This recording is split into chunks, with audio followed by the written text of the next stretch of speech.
Good morning mga kaibigan. Welcome to my channel, R Vlogs. For today's vlog guys, tayo ay magluluto ng beef with mushroom. So, kung bago lang po kayo sa aking channel, please subscribe and click the notification bell para ma-update po kayo sa aking mga susunod pang mga video. Tara na guys, let's go! Tayo ay magluluto na ating beef guys. Ito 1 kilong beef na na-marinate ko na siya ng kalamansi at saka nilagyan ko siya ng 3 teaspoon ang soy sauce at saka bell pepper, paminta at saka 1 teaspoon flour. And ito yung kanyang sahog na mushroom and usually garlic and onion. So ang ating oil. So ngayon guys, tara na tayo ay magluluto.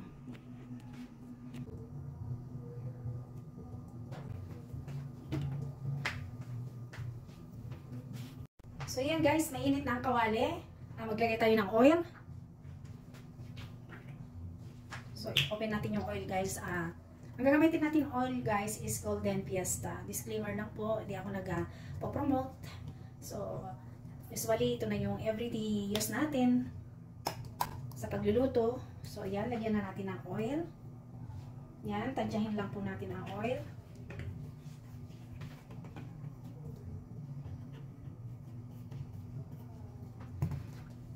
Pag mainit na ang oil guys, ilagay na natin yung bawang.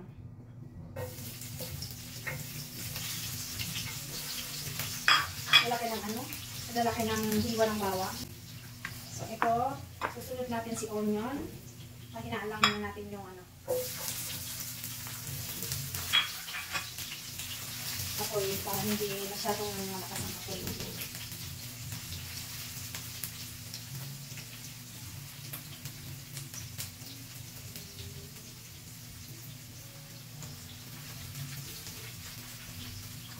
So ngayon guys, okay na yung onion saka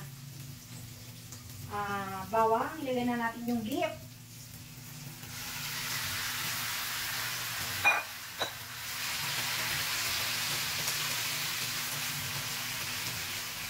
Itong beef guys, hiniwa-hiwa ko to siya ng pahaba, ng slice na pahaba. Tapos, marinate ko siya sa 8 kalamansi, tapos 2 spoon na soy sauce. Nilagyan ko rin siya ng bell pepper,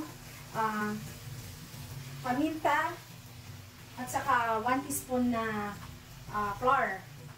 So ayan, habang ginigisa natin si baka, atin po siyang tatakpan. Ayan. So, waiting tayo in 5 minutes guys, and then haluin natin ulit.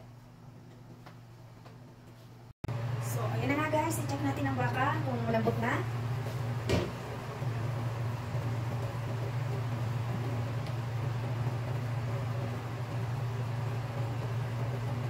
Pero sa tingin ko medyo matigas pa. So, kailangan pa natin palambutin ang baka guys. Kailangan pa natin palambutin ating beef with mushroom. Bye-bye! See you again my next vlog.